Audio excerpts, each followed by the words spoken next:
DH Radio. Écoute, c'est du belge. C'est une découverte. DH Radio. Philippe de Rémaker, bonjour, bienvenue sur DH Radio avec notre découverte belge de cette semaine. C'est Los Pepes avec le fil d'Ariane. Petit rappel. Où que j'aille, je me sens mal, je suis pas de taille, un point c'est tout, faudrait que j'y travaille, mais ça me gave, grave, et puis pas sûr que ça vaille le coup. Alors Los Pepes, c'est un groupe de 6 personnes. Il n'y a que Pierre qui a pu venir. Bonjour Pierre. Oui, donc ça c'est les joies d'être dans l'enseignement. Et aussi plus de liberté. Et on peut évidemment être, plus disponible pour la musique. C'est un combo gagnant. Alors, Los Pepes, moi j'ai regardé et je suis tombé sur Wikipédia sur cette info, je sais pas si tu la connais. Ouais. C'est un terme dérivé de la phrase espagnole perseguidos por Pablo Escobar, donc persécuté par Pablo Escobar pour désigner un groupe des ennemis du baron de la drogue. Oui. Vous le savez ? Ouais, je savais. Ouais, donc je l'ai découvert dans la fameuse série Netflix Narcos. Narcos, oui. Et le nom, on nous a souvent questionné sur l'origine du nom et on a voulu garder cette référence aussi pour le côté papy, les pépés, et aussi un peu brigand, donc un peu papy râleur.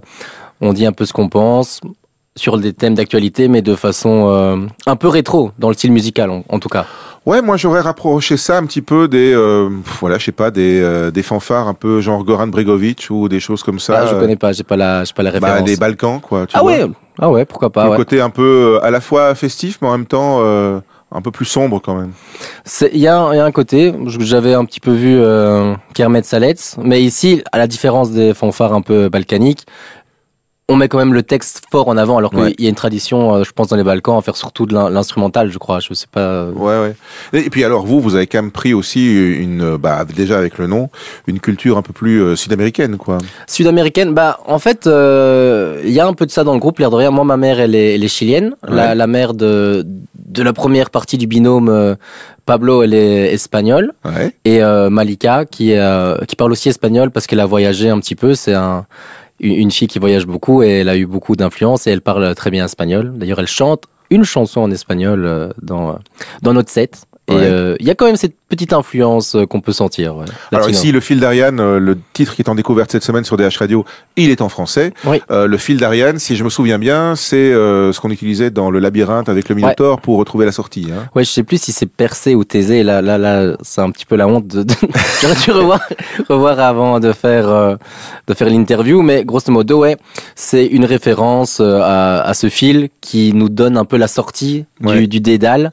Et c'est un petit peu le message. Et nous, dans notre génération, on est un petit peu paumés et on cherche justement ce fil d'Ariane et on a l'impression de pas trouver d'issue à notre ennui, on pourrait dire un petit peu. Ouais, mais alors en même temps, dans la chanson, si j'ai bien compris les paroles, ce que vous dites quand même aux gens qui vous écoutent, donc c'est bougez-vous, quoi. Oui, ça dépend de vous, ça va pas tomber tout cru. Oui, non, c'est un message qui à la fois, on est conscient. Et ça a fait un peu écho à tout ce qui est en train de se passer pour le moment, les gilets jaunes, les jeunes qui manifestent pour le climat.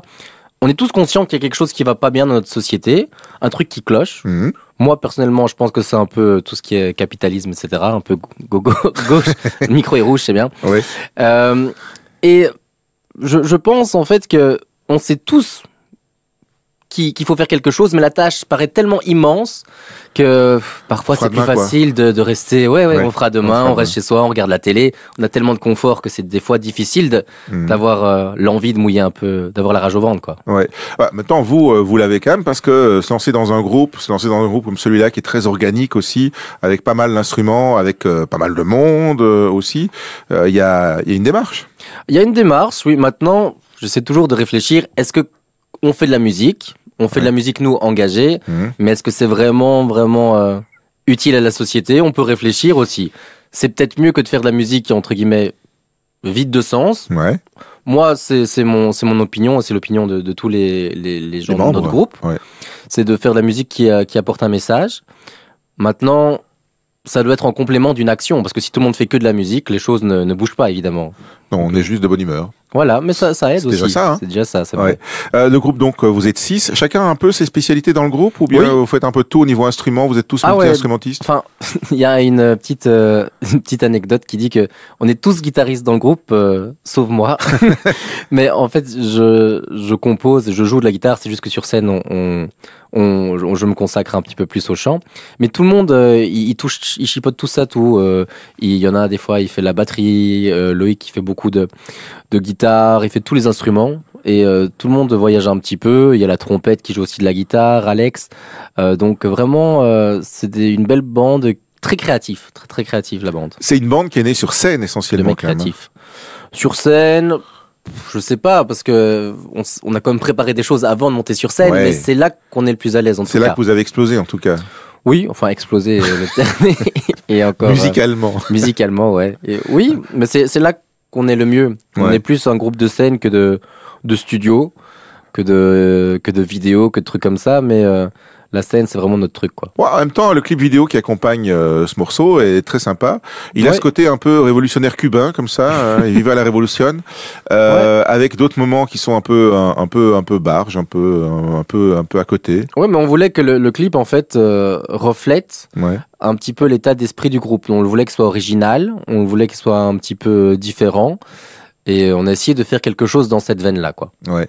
C'est quelque chose que vous avez fait vous-même aussi? Vous faites beaucoup de choses vous-même? Ben, on a eu l'aide d'un réalisateur qui est quelqu'un qu'on connaît, Mhm. qui est Vincent Rion, pour ne pas le citer, et j'ai scénarisé avec les membres du groupe la plupart de l'histoire. On a pensé aux scènes, et lui est venu mettre sa touche de réalisateur pour nous donner des idées de transition, etc. Mais le message, tout ce qui est entre guillemets le scénario, c'est nous qui l'avons pensé, c'est nous qui avons fait les démarches, parce que c'est beaucoup de bricolage, hein, clip. Ouais. On a cherché des voiturettes de golf, cherché plein de petits trucs comme ça, et les gens nous ont beaucoup aidés. Le truc le plus facile, c'est le lit qui est au début et à la fin, quoi. Ah, l'air de rien, c'est pas si facile, parce que quand on fait mon poids, moi je l'ai craqué une fois. J'ai craqué une latte et j'ai dû le rendre à Alexandre le trompettiste dans un sale état. Sa copine n'était pas contente. D'accord, ok. Oui. Bon, bah, on n'en dira pas plus.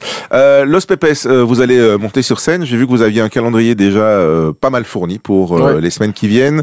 Le 2 juin, vous faites la balade gourmande de la ville d'Esneux. Vous faites l'ACMO le 12 juillet. C'est un peu un des rendez-vous phares, on va dire, de cet été Ouais, pour vous. on peut clairement dire que cette année, c'est, je vais pas dire notre plus grosse date, mais c'est une qui apporte le plus de visibilité, parce qu'il y a vraiment des gros artistes à la CEMO, et on est super content de pouvoir faire ce festival, parce que c'est une étape supplémentaire par rapport à ce qu'on a fait Elle a l'année aussi une dernière. ambiance, c'est une démarche aussi, l'ACMO. Donc, Ça nous correspond bien, c'est un festival qui fait la part belle, comme on dit, à des groupes un petit peu humoristiques, à Ouais. des groupes engagés, à des groupes aussi underground, festifs, donc on s'y sentira bien, je pense. Ouais. Il y a après ça, il y a aussi le Homemade Music Festival. Il y a le bal de la fête nationale. Vous allez à Virton, vous allez à la citadelle de Givet et aux fêtes de Wallonie à Namur au Oui. mois de septembre. Donc, Oui. Les fêtes de Wallonie à Namur, c'est validé, Ouais. mais on aura certainement plus d'une date aux fêtes de Wallonie à Namur, donc on va pas encore tout dévoiler. bien. Mais ouais, c'est sympa toujours Namur. Bah, bonne pour la suite. En plus, c'est près de chez vous. Vous êtes d'Andenne, donc Ouais, voilà, non, c'est c'est pas clair, très loin. ouais. À suivre sur les réseaux sociaux, Los Pepes. Oui, Los Pepes Belgium, donc partout sur les réseaux sociaux, c'est Los Pepes Belgium. Mais pas sur Spotify. Pas encore, parce que c'est pas si facile que ça, Ouais. même quand on est prof et qu'on a du temps libre, arriver à mettre la musique sur Spotify, c'est pas évident. Il y a tout un tas de démarches à faire, mais c'est en voie. Ça Ça va va arriver venir. bientôt, ouais. Ok. Merci Los Pepes. Merci à vous pour Avec l'invitation. 2 titres en découverte cette semaine. Donc c'est Le Fil d'Ariane sur DH Radio. Merci.